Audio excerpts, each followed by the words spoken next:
Rwanda Hot News, kora subscribe, like channel maze tubona amakuru menshi atandukanye and your case is death, completely sentenced. Les origines de la dette remontent aux origines du colonialisme. Ceux qui nous ont prêté de l'argent, ce sont ceux-là qui nous ont colonisés. Ce sont les mêmes qui géraient nos États et nos économies. Ce sont les colonisateurs qui endettaient l'Afrique auprès des bailleurs de fonds, leurs frères et cousins. Nous étions étrangers à cette dette. Nous ne pouvons donc pas la payer. Quality, murder, terrorism and other subversive activities against either the state.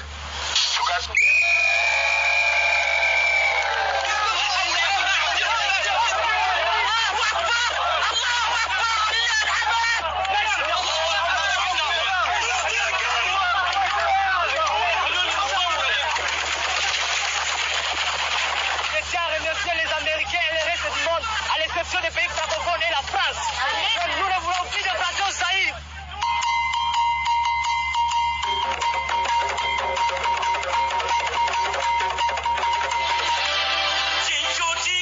Ibirari by'ubutegetsi. Walk together. Keep on walking. Cheikh Anta Diop. Kwame Nkrumah. Stephen Biko. All you people.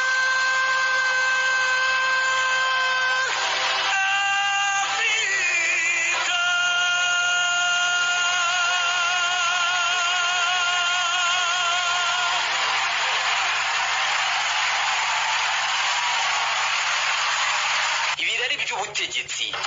Afurika muri demokarasi, urugamba rukomeza.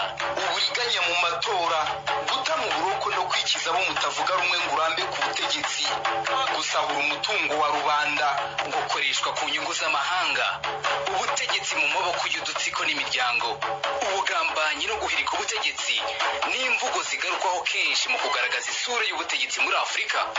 Demokarasi n'ubutegetsi ku neza ya rubanda, guhangana n'amahanga agizwe na politike yampatse ibihugu, guteza imbere ubumwe bwa bene gihugu, gusaranganya imitungo no guhererekanya ubutegetsi mu mahoro.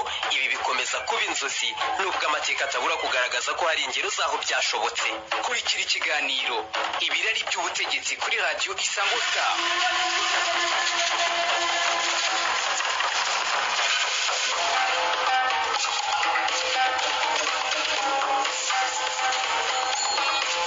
kuva umugabane wa Afurika wabona ubwigenge, igihe cyose hagiye hagaragara guhirika ubutegetsi bya hato na hato, ibizwi nka kudeta, byakunze gukorwa n'igisirikare mu bihugu bitandukanye. Mu mwaka umwe hamaze kuba kudeta ebyiri mu gihugu kimwe, aricyo cya Mali. Byabaye nk'urugero rwerekana ukuntu igisirikare kigenda kigaragaza mu guhirika ubutegetsi. Wakwibaza utese iyi migirire ya gisirikare yo guhirika ubutegetsi yokamye umugabane wa Afurika? Mu kiganiro Ibirari by'ubutegetsi cy'uyu munsi turagaruka kuri kudeta ziheruka zakozwe n'igisirikare mu gihugu cya Mali. Mu mwaka umwe, by'umwihariko muri iki gihugu habaye kudeta ebyiri, igisirikare gihirika ubutegetsi. Iki kiganiro ni cya Isango Star, mugitegurirwa na Theoneste Zigama. Mbahaye ikaze muri iki kiganiro.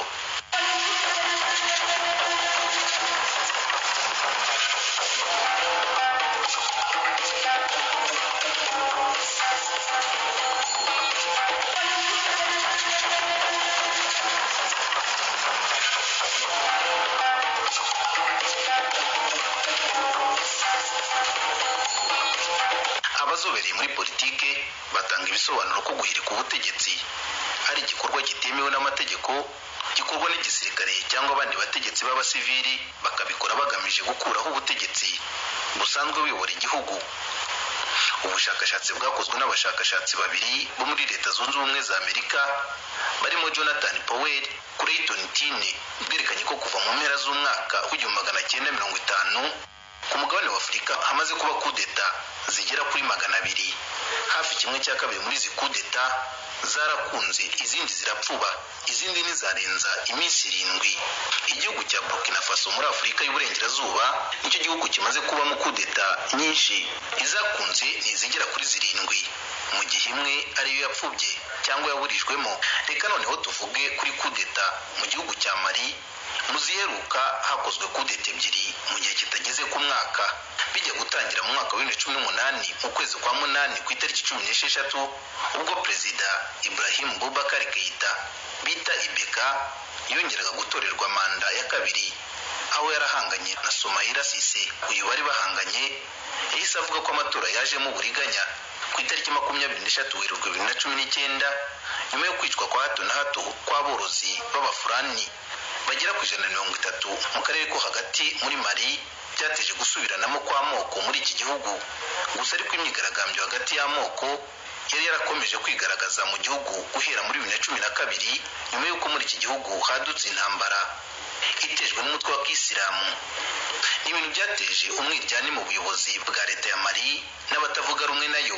Bigeze mu kwezi kwa 12 mu mwaka wa 2020 perezida Ibrahim Boubacar Keïta yateguye ibiganiro bihuriweho n'impande zari zihanganye yaba ku ruhande rwa guverinoma ndetse n'abayirwanya bibumbiye mu mashyaka n'imitwe y'inyeshyamba iharanira impinduka. Ni ibiganiro byashyizweho ingamba zo gutegura andi matora mashya ndetse no gushyiraho itegeko nshinga rishyashya. Gusa ariko nubwo byari bimeze bityo, myinshi mu mitwe irwanya leta ntabwo yitabiriye imishyikirano. Byageze ku itariki 30 mu kwezi kwa 4 2020 amatora y'abagize inteko ishinga amategeko muri iki gihugu cya Mali yari yarakomeje kwigizwa inyuma arakorwa, ariko nabwo ntiyavugaho rumwe n'abatavuga rumwe n'ubutegetsi. Gusa ariko byabaye bibi cyane ubwo urukiko rushinzwe kurinda itegeko nshinga rwatangazaga ko ishyaka riri ku butegetsi ryongerewe imyanya 10 mu nteko ishinga amategeko. Ni ibintu byateje imidugararo ikomeye mu gihugu cya Mali ndetse havuka imyigaragambyo mu baturage igamije kwamagana leta yakoze ibyo bikorwa. Ni imyigaragambyo yamaze ukwezi kose kwa 5 2020.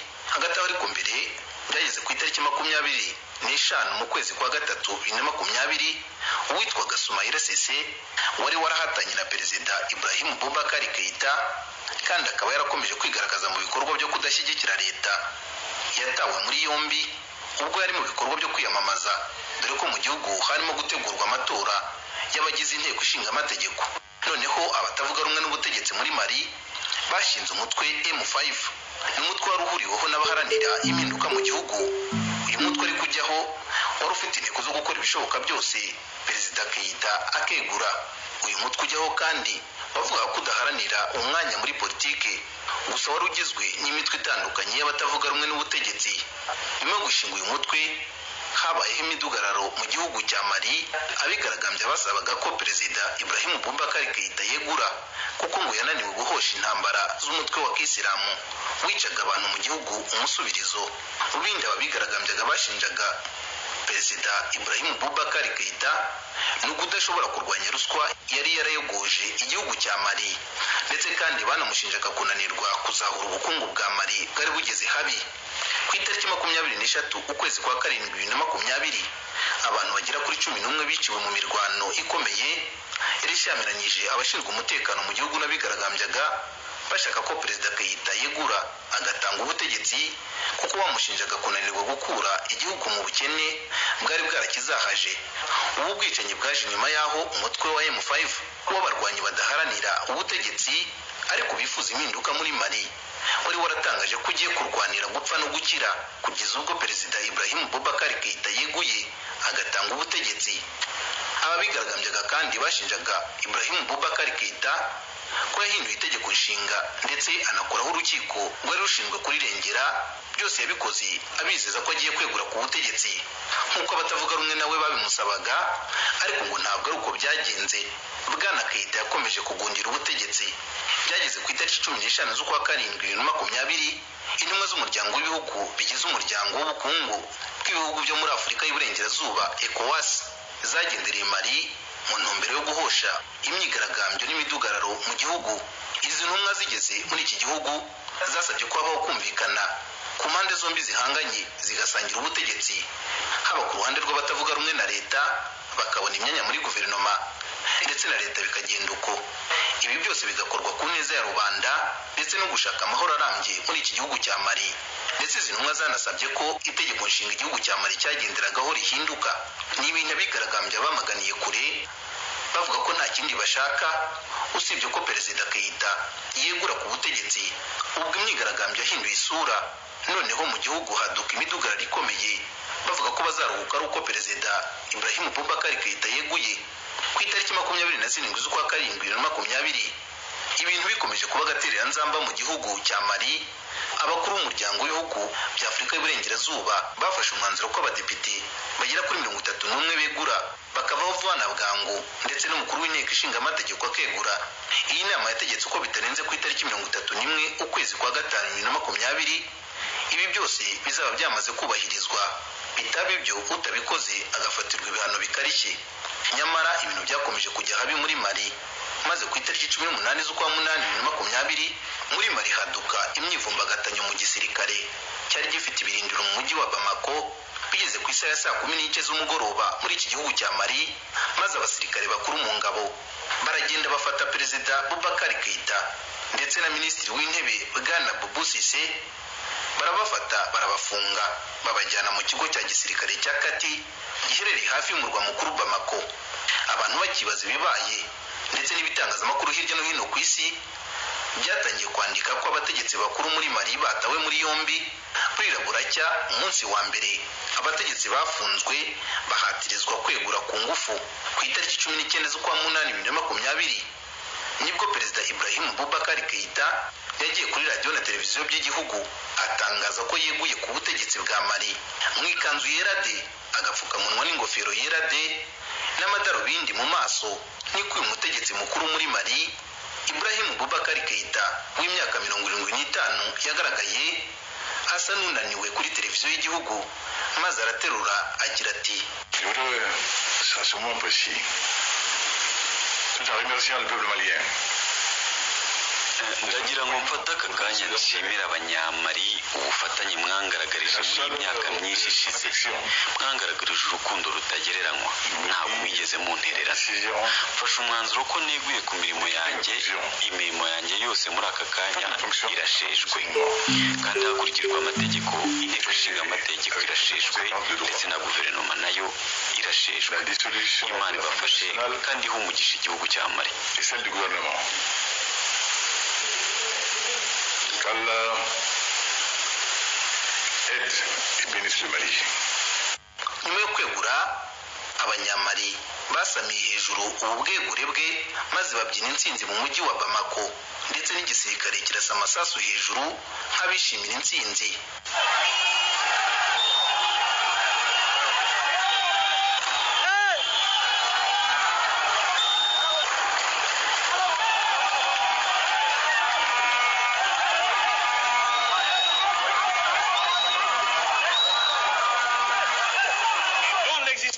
Nyuma y'ibyo, ingabo z'iki gihugu zahise zitangaza ko igihugu kigiye kuyoborwa n'abasivili. Colonel Ismail Wage, umwe mu bayoboye ihirikwa ry'ubutegetsi bwa Perezida Ibrahim Boubacar Keïta, yahise atangaza ko hagiye kubaho amatora y'uzayobora igihugu cya Mali. Uyu musirikare mu bari baragoye Perezida Keïta akiri ku butegetsi yagize ati: En tant que pays, igihugu cyahinduye ibyakibangamiraga byose. Imiryango yigenga ndetse n'imiryango yegamiye kuri leta ikwiye kuza tukiyegeranya, maze tukubaka uburyo bushya bwa politike y'inzibacyuho kandi iyobowe n'abasivile mu gihe hategerejwe amatora rusange. Ibi byose tuzabikora mu kwitoza gushyiraho demokarasi hagamijwe uburyo bwose bwo kubaka Mali nshya. D'une transition politique civile conduisant à des élections générales crédibles pour l'exercice démocratique à travers une feuille de route qui jettera les bases d'un Mali nouveau. Nyuma igisirikare cya Mali cyatumije inama igamije kwigira hamwe kurengera abaturage ba Mali mu myambaro ya gisirikare. Aba basirikare bagaragarije isi ko batahiritse ubutegetsi ngo babugundire, ahubwo ngo babikoze kugira ngo bagarure umutekano n'ituze mu gihugu. Colonel Ismail Wage, umwe mu bacize umugambi wo guhirika Perezida Ibrahim Boubacar Keïta, wari n'umuyobozi mu gisirikare cyahiritse ubutegetsi, yagize ati: twe kuba dufite ubutegetsi muri iki gihe ntabwo ari ukugira ngo tuyobore, ahubwo turashaka ko habaho igihugu gitekanye, abanyamari bakabana mu bumwe. Turashaka ko iki gihugu kigira igitinyiro kigakungahara nk'uko byahoze. Uyu musirikare kandi yahise atangaza ko imipaka ifunze, ndetse ko no mu gihugu hashyizweho umukwabo ukomeye. Hatangazwa ko ingendo zibujijwe kuva ku isaha ya saa 3 z'ijoro kugeza ku isaha ya saa 11 za mu gitondo. Ibi iki gisirikare cyabikoze kizeza abanyamari ko ari ukugira ngo bashaka uko hategurwa amatora ndetse no gushyiraho inzego zikomeye zo zishobora gusigasira ubuzima n'imibereho y'abaturage ndetse no gushyiraho igihugu kigendera ku mategeko. Nyuma yo kwegura nta kintu abatavuga rumwe n'ubutegetsi bahise batangaza. Gusa nyuma y'igihe gito uwari uyoboye abigaragambya bashakaga impinduka Nuhu Mutogo yegeranye ikiganiro n'ibiro ntaramakuru by'Abongereza Rwanda Hot News Subscribe ubutegetsi bitakozwe n'igisirikare ahubwo ngo ni igitutu cy'abaturage. Avuga ko abanyamari bari barambiwe bikomeye. Nyuma y'irihirikwa ry'ubutegetsi umuryango w'ubukungu bw'ibihugu byo muri Afurika y'Iburengerazuba ECOWAS wamaganye ibyakozwe n'igisirikare byo guhirika guverinoma yatowe n'abaturage ndetse igihugu cya Mali gihita gishyirwa mu kato ndetse kinakumirwa muri uyu muryango. Inyungu cyakoragamo zose zirahagarikwa. Ku rundi ruhande ariko abaturage bigaragambyaga bo bashimaga ingabo zahiritse ubutegetsi zigakoraho Ibrahim Boubacar Keïta kuko ngo bari barambiwe imiyoborere ye. Uyu perezida Ibrahim Boubacar Keïta yatorewe kuyobora igihugu cya Mali muri 2013. Nyuma y'imyaka 5 ya manda yongeye gutorwa ayobora igihugu cya Mali. Uyu kandi yahiritswe ku butegetsi asigaje imyaka 3 kugira ngo manda irangire. Ibrahim Boubacar Keïta kandi yagiye ku butegetsi bwa Mali asimbuye Amadou Toumani Touré nawe wari wahiritswe ku butegetsi mu mwaka wa 2012 mu bihe byari bigoye mu gihugu by'intambara y'amoko y'Abatuareg bari mu mitwe irwanya ubutegetsi.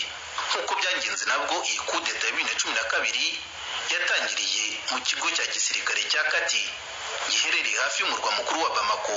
Ni mu gihe ingabo zarwanyaga ubutegetsi zafatanyaga n'umutwe wa Al-Qaeda ugendera ku mahame akaze ya Kisilamu. Iki gihe ingabo za Mali zagaragaje intege nke kuko zananiwe guhangana n'iyi mitwe y'inyeshyamba. Ni ingabo zakomeje ibikorwa by'ubunyamaswa kandi bishingiye ku moko kandi zikica abaturage zivuga ko ziharanira gufata ubutegetsi. Ndetse izi ngabo zari zarayogoje igihugu cya Mali ndetse ni mu bihugu bituranyi nka Niger, Burkina Faso zari zarabiciye mu baturage. Nyuma yaho habayeho ihirikwa ry'ubutegetsi, imiryango mpuzamahanga itandukanye nk'umuryango wa Afurika yunze ubumwe wasabye igisirikare cya Mali guhita kirekura perezida Ibrahim Boubacar Keïta ndetse na minisitiri w'intebe Boubou Cissé, ariko igisirikare nticyabikoze. Umuryango w'abibumbye wasohoye itangazo usaba ko habaho kubahiriza amategeko muri Mali. Si ibi gusa kandi akanama gashinzwe amahoro mu muryango w'abibumbye katumije inama igamije kwigira hamwe icyahosha amakimbirane n'intambara muri Mali. Ibihugu by'Ubufaransa n'Ubushinwa nabyo byagaragaje ko bidashyigikiye guhirikwa k'ubutegetsi muri Mali.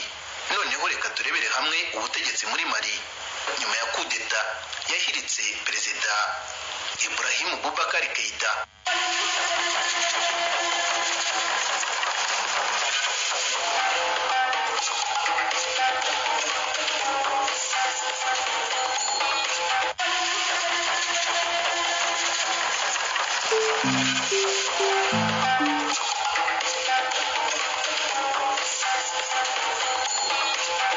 Mu kwezi kwa 2020 nibwo ubuyobozi bw'igisirikare buhagarariwe na Assimi Goïta bwatangaje ko umugabo wari warasezerewe mu gisirikare Bwana Bandawo aba ari uyobora igihugu mu gihe cy'inzibacyuho. Ibi byose igisirikare cyabikoze gishaka kugaragaza ko gishaka kwegurira ubutegetsi abasivile. Bandawo yahawe kuyobora igihe kingana n'amezi 18 kugira ngo ubutegetsi bujye mu maboko y'abasivile. Uyu perezida Bandawo yari afite undi nawe wagize uruhare muri kudeta yo guhirika perezida Ibrahim Boubacar Keïta. Iyi nzibacyuho yagiyeho kugira ngo hategurwe amatora ya perezida muri iki gihugu, maze abayobozi bahabwa amezi 18 mu gutangaza ko Bandawo abaye perezida. Colonel Assimi Goïta, umwe mu basirikare bari baragize uruhare mu ihirikwa ry'ubutegetsi bwa Ibrahim Boubacar Keïta, yagiye kuri radio na televiziyo y'igihugu maze Goïta agira ati: À l'issue de ces assises de ce lundi 21 septembre 2020, le collège kuri uyu wa 21 Nzeri 2020 twagennye perezida na visi perezida kugira ngo bakomeze ibikorwa byo kuyobora igihugu mu nzibacyuho. La transition. Président de la transition au Mali, Michel Bandawo. Vice-président de la transition, perezida w'inzibacyuho muri Mali ni Michel Bandawo. Visi perezida w'inzibacyuho ni Colonel Assimi Goïta.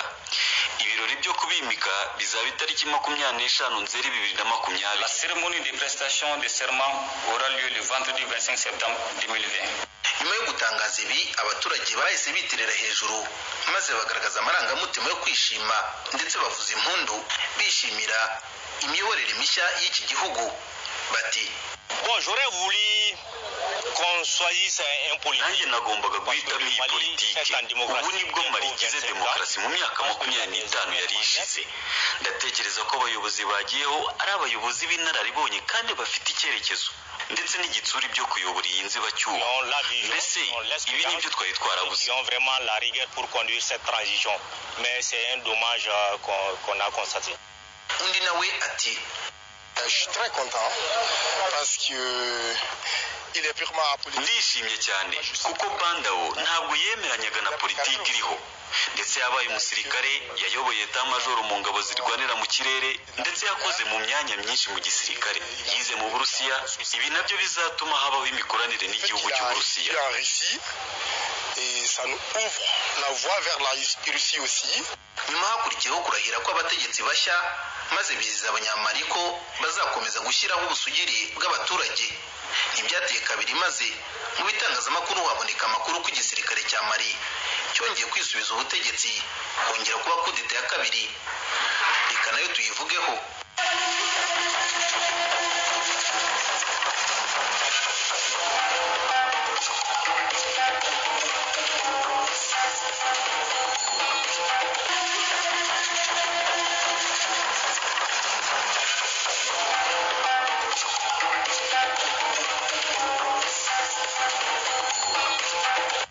Uwari perezida w'inzibacyuho Bandao yarafashwe arafungwa, ndetse na minisitiri w'intebe Mokhtar Owan bajyanwa mu kigo cya gisirikare barafungwa.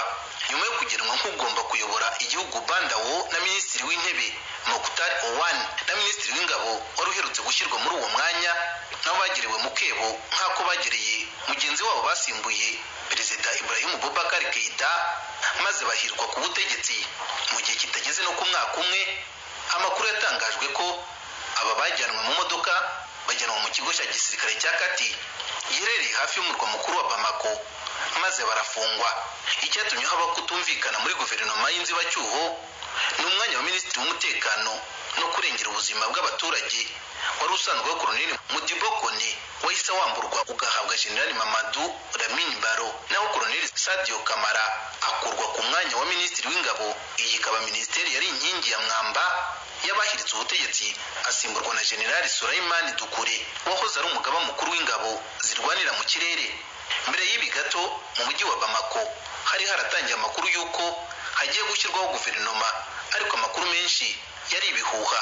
Gusa ariko ku itariki 24 Gicurasi 2021 nibwo Dr Karundumbia, umunyamabanga mukuru wa perezidanse, niwe wakuyeho amatsiko maze atangaza amazina y'abagize guverinoma muri icyo gihugu abinyujije kuri radiyo na televiziyo by'igihugu. Guverinoma y'inzibacyuho ya kabiri igizwe n'abaminisitiri 25. Muri aba minisitiri 25 harimo abagore 5. Inkuru ya Jeune Afrique yavugaga ko iyi guverinoma yari yiganjemo abasirikare nk'uko byari byitezwe. Colonel Ismail Wage wamamaye mu bantu bacuze umugambi wo guhirika ubutegetsi bwa perezida Ibrahim Boubacar Keïta niwe watangaje ibi. Byabaye bibi cyane ubwo abajenerali babiri basimburaga abakoloneli babiri bagize uruhare mu guhirika ubutegetsi bwa Colonel Boubacar Keïta.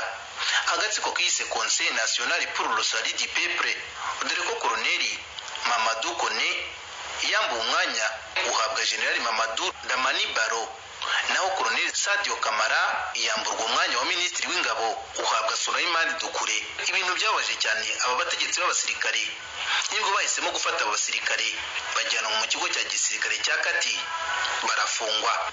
Iri tabwa muri yombi ry'aba bategetsi bakuru byatumye habaho ubwoba bukomeye mu gihugu, dore ko hari habayeho ihirikwa ry'ubutegetsi mu gihe kitageze nibura ku mwaka umwe. Hari hashize iminsi mike minisitiri w'intebe Mokhtar Owan abwiye ibintu ntaramakuru AFP mu kiganiro bagiranye kuri telefone ko abasirikare baje kumutwara, kandi muri icyo gihe bavugana umurongo wa telefone wahise ucika batarangije kuvugana.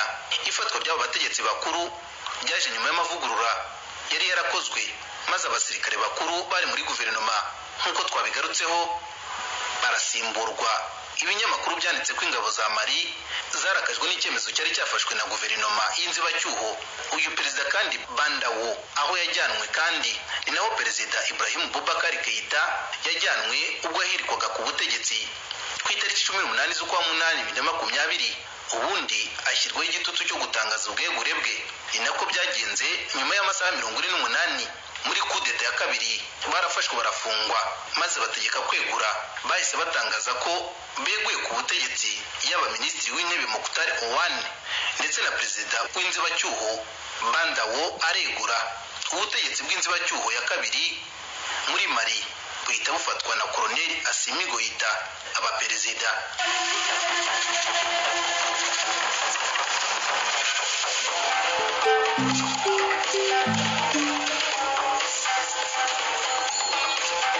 Nshuti mwadukurikiye, uyu ni umusozi w'ikiganiro cyacu ibirari by'ubutegetsi cya none.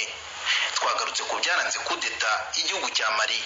Ni ikiganiro ibirari by'ubutegetsi mbashimira ko mukurikira. Nitwa Theoneste Zigama, naho ubutaha.